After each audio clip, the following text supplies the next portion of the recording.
یا ایھا الذین آمنوا ادخلوا فی السلم کافہ، اوپر مخلصین کا ذکر ہوا ہے کہ جنہوں نے اپنا سب کچھ بیچ ڈالا اللہ کو راضی کرنے کے لیے، مخلص لوگ۔ اب کہا جا رہا ہے کہ اپنوں سے بھی، مخلص لوگوں سے بھی کبھی کبھی غلطی ہو جاتی ہے، اللہ اس کو بھی برداشت نہیں کرتے کہ چلو آپ نے کی تھی ٹھیک ہے، اصلاح کی جاتی۔ ایک مخلص صحابی تھے، ان سے غلطی ہوئی، اللہ نے اس پہ تنبیہ کی، ازالہ کیا، کہا کہ اس سے بچو، آئندہ ایسا کام نہیں ہونا چاہیے۔ عبداللہ بن سلام رضی اللہ تعالی، یہودی مذہب کے بڑے عالم تھے، مدینہ میں رہائش پذیر تھے، ان کے اسلام لانے کا واقعہ مشہور ہے۔ تو یہ مسلمان ہو گئے۔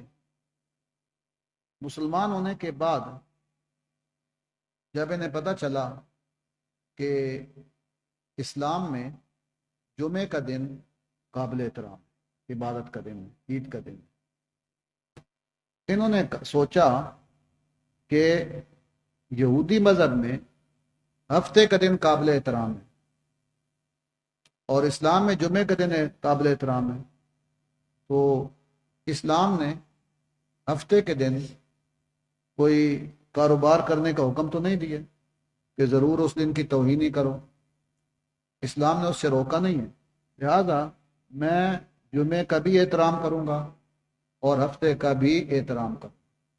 جیسے جمعہ کا دن قابل تعظیم ہے، ہفتے کا دن بھی پہلے کی طرح اب بھی میں اس کو قابل تعظیم ہی سمجھوں گا، کیونکہ یہودی مذہب میں ایسے ہی تھا۔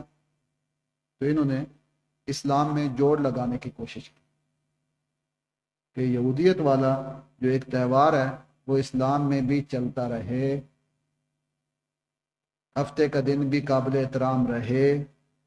فرمایا نہیں، ایسے نہیں، جب اسلام میں آئے تو اسلام میں پکے مسلمان ہو جاؤ، ادخلوا فی السلم کافہ، پورے کو پورے داخل ہو جاؤ، اب یہودیت پیچھے چھوڑنی ہوگی اور اسلام کے احکام کو فالو کرنا ہوگا، انہی کا احترام کرنا ہوگا، باقی سب سے دستبردار ہونا پڑے گا، یہ بدعات نہیں چلے گی،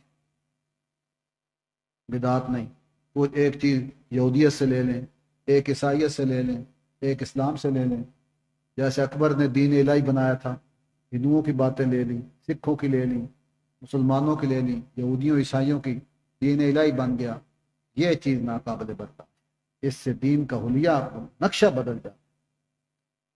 بدعتی قابل نفرت اس لیے ہے کہ وہ شریعت کا حلیہ بگاڑ دیتا، حلیہ بگاڑ دیتا، نقشہ بگاڑ دیتا ہے، اس لیے اسے منع کیا کہ سختی سے اسلام پہ کاربند ہو جائے۔ دوسرے جو مذاہب ہیں ان کی باتیں اپنے مذہب میں داخل کرنے کی اجازت نہیں ہے، بالکل پکے پکے اسلام میں داخل ہو جاؤ۔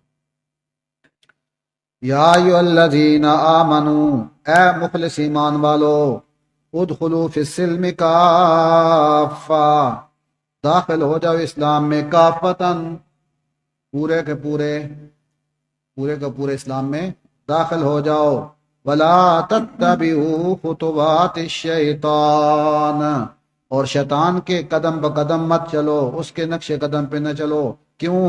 انہ لکم عدو مبین، وہ تمہارا واضح دشمن ہے، جیسے اللہ کا دشمن ہے تو اس کی دشمنی میں کوئی شک، پکا دشمن ہے۔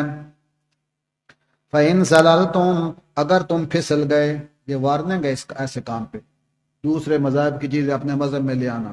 فَإِن زَلَلْتُمْ، اگر تم پھسل گئے، دوسری رسوم و بدعات اسلام میں شامل کر لیں، اگر تم پھسل گئے، من بعد ما جاءتکم البینات، اس کے بعد کہ تمہارے پاس واضح دلائل آ چکے ہیں قرآن و سنت کے، فَاعْلَمُوا، اگر پھسل گئے تم نے دوسری چیزیں شامل کر لی دین میں، فَاعْلَمُوا، پھر یقین کر لو، ان اللہ عزیز، اللہ زبردست ہیں، اقتدار کامل والے ہیں، ایسے بدعتیوں کو پکڑنے پہ قادر ہے، جو دین کا حلیہ مسخ کریں گے اللہ ان کو پکڑنے پر قادر ہے، عزیز، عزیز ہیں اور حکیم بھی ہیں، حکمت ڈھیل دے دیتے ہیں، سمجھاتے بھی ہیں، جو نہ سمجھے پھر پکڑ لیں گے۔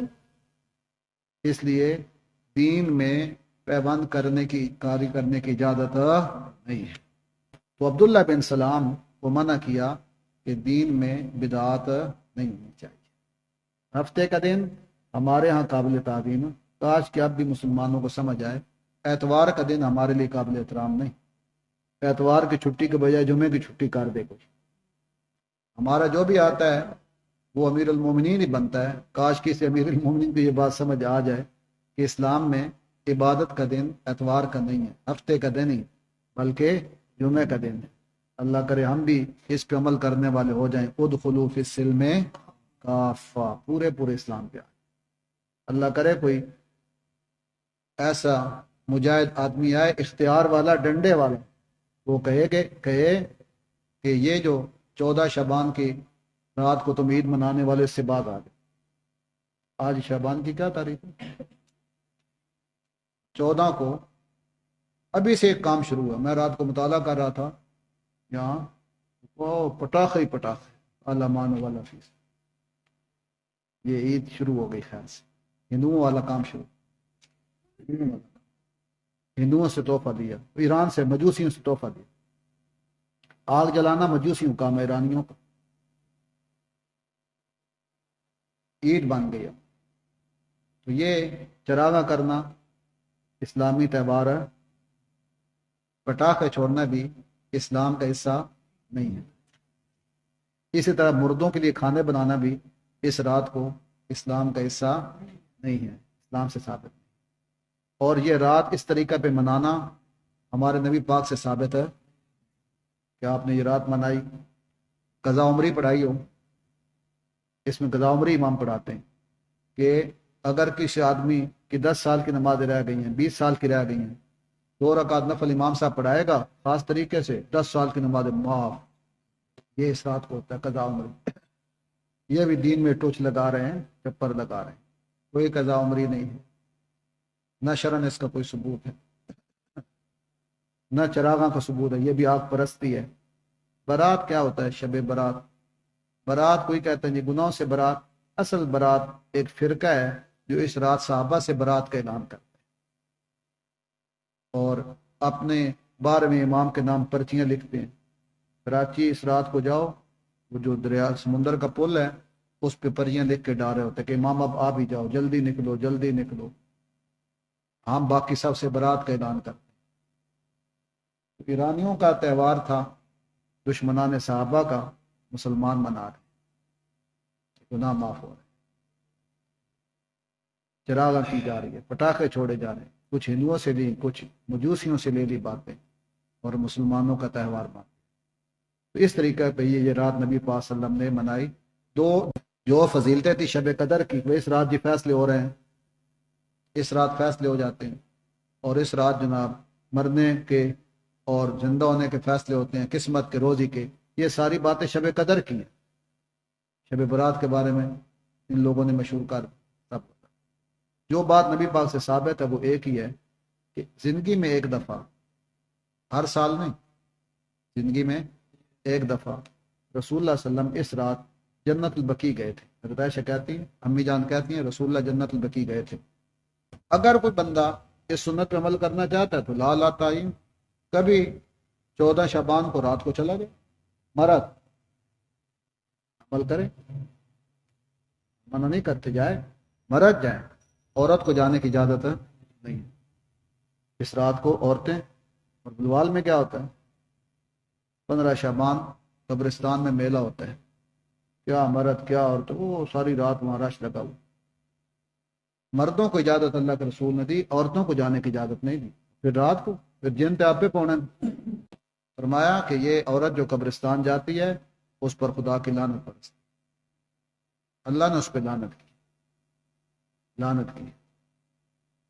عورت کو جو قبرستان جانے کی، قبرستان جائے گی تو یہ کمزور عقیدے والی، قبر سے لپٹے گی، بابا مجھے اولاد چاہیے، بیٹا چاہیے، بیٹی چاہیے، میں بیمار ہوں مجھے صحت دے، میرا خاوند بیمار ہے اس کو صحت دے، میرا بچہ بیمار ہے اس کو صحت دے، اس کے عقیدے خراب۔ اس لیے عورت کے لیے اب بھی قبرستان میں جانے کی پابندی موجود ہے، شریعت اجازت نہیں دی جاتی۔ پھر رات کو جانا، یہ تو فباؤ بغضب علی غضب، یہ دورہ غضب خداوندی کو دعوت دینے والی بات، اور اس رات کے نام، شب برات کے نام پہ یہ سب کچھ، تو یہ ہمارا اسلامی تہوار ہے، گند ہے، اس سے بچو، بالکل غلط ہے، شریعت نے اس کی اجازت نہیں دی۔ تو آپ نے کیا ہے، آپ ایک رات گئے تو آپ بھی چلے جائیں۔ روزہ رکھنا ہے تو خاص اس رات دن کا روزہ نہیں ہے، ہاں میں طریقہ بتاتا ہوں، روزہ رکھنے کا رکھو، صرف اس دن کا روزہ نہیں کہ 15 کو روزہ رکھو، بلکہ رسول اللہ صلی اللہ علیہ وسلم ہر مہینے ایام بیچ کے روزہ رکھتے تھے۔ نر بنو، 3 روزے رکھو، 13 14 15، سب اس میں آ جائے گا، پھر 3 روزے رکھو، سنت پہ عمل ہو جائے گا۔ اس طرف نہیں آتے، بس رات کو سوکھا کام 2 نفل پڑھو، سارے دن کی نمازیں معاف کرا دو، یہ قضا عمری ہو، یہ سب شیطانی دھوکے ہیں، فراڈ ہیں۔ تو ایسا مذہب جس میں سارے مذہبوں کی ملاوٹ ہو، یہ بھی شیطانی دھوکہ۔ اللہ معاف فرمائے، ہمارا کام بہت نازک ہے، یہ تو رسول اللہ صلی اللہ علیہ وسلم کی دعا کے بچے ہوئے۔ ہماری شادی دیکھو یا فوتگی دیکھو، اس میں دوسرے مذاہب کے آمیزش ملاوٹ ہو گئی۔ یہ شب برات ہے تو یہ نام قرآن رسالت، شادی پہ جن بھی، یہ کس لفظ کا ترجمہ، عربی کا کون سا لفظ ہے کہ جان جو اس کا معنی ہو سکے، جان جا رہی، ہندی لفظ ہے، ہندوستان سے آیا اور ہمارے شادی کا حصہ بن گئی جان پوری، فوج ظفر موت جاتی ہے۔ میں پرسوں یہاں غریب آدمی بیچارہ، اس نے کہا میری بیٹی کا نکاح پڑھانا، میں گیا تو رو رہا تھا، میں نے کہا کیا ہوا؟ کہتا جی ان کو 20 بندے کہا تھا، 250 بندے لے کے آ گئے، میری بیٹی میں کیا کروں، کھانا ختم۔ یہ باتیں اسلام میں نہیں۔ ادخلوا فی السلم کافہ، داخل ہو جاؤ اسلام میں کافتن، پورے کے پورے، ولا تتبعوا خطوات الشیطان انه لکم عدو مبین فان زللتم من بعد ما جاءتکم البینات، اگر تم پھسل گئے واضح دلائل آنے کے بعد، فاعلموا تو یقین کر لو، ان اللہ عزیز حکیم، اللہ عزیز ہے، پکڑنے پہ قادر ہے، حکمت والے بھی ہے۔ اللہ ہمارے ملک سے یہ بدعات ختم کر دے، رسم و رواج ختم کر دے، ہمیں مکمل اسلام پہ چلنے والا بنائے۔ هل ينظرون الا ان ياتيهم الله في ظلل، ایسے لوگوں کے لیے وارننگ ہے جو اسلام میں پیوندگاری کرتے ہیں، بدعات اور رسوم پھیلاتے ہیں، ان کے لیے اللہ نے سخت وارننگ جاری کی ہے۔ یہ هل ينظرون، یہ لوگ انتظار نہیں کر رہے جو دین کے اندر تخریب کاری کر رہے ہیں، دین کا حلیہ بگاڑ رہے ہیں بدعتی لوگ، یہ انتظار نہیں کر رہے اللہ مگر یہ کہ ان یاتیہم اللہ، آ جائے ان کے پاس اللہ، فی ظلل من الغمام، بادلوں کے سائے میں اللہ آ جائے، یعنی اللہ کا عذاب آ جائے۔ کیسے اللہ آئیں گے؟ اللہ ہی بہتر جانتے ہیں، یا پھر اللہ کا عذاب مراد، والملائکہ، اور عذاب والے فرشتے آ جائیں، وقضی الامر، اور سارے کا سارا قصہ ختم ہو جائے۔ تو بدعت ایسی چیز ہے، اس کی وجہ سے خدائی عذاب بھی آ سکتا ہے، سارے سلسلے بھی ختم ہو سکتے ہیں، اتنا خطرناک کام ہے، کیونکہ بدعتی آدمی تخریب کار ہوتا ہے، رسول اللہ صلی اللہ علیہ وسلم کے شریعت کا حلیہ بگاڑنا چاہتا ہے، نقشہ بگاڑنا چاہتا ہے، اس لیے ناقابل معاف۔ اور یہی وجہ ہے کہ چونکہ بدعتی آدمی جو بھی کام کرتا ہے ثواب سمجھ کے کرتا ہے، توبہ کی توفیق، بڑا ثواب کا اچھا کام کا ہے، وہ مردود ملوم۔ وَإِلَى اللَّهِ تُرْجَعُ الْأُمُورُ، سارے معاملے اللہ کی طرف لوٹائے جائیں گے۔ تمہاری بدعت بھی معاملوں میں سے ایک معاملہ ہے، اس بدعت کا کیس بھی اللہ کی بارگاہ میں پیش ہوگا۔ وَإِلَى اللَّهِ تُرْجَعُ الْأُمُورُ، یہ بھی ایک معاملہ ہے، یہ بھی ایک کیس اللہ کی عدالت میں لگنے والا ہے کہ کس کس نے کیا بدعت کی تھی۔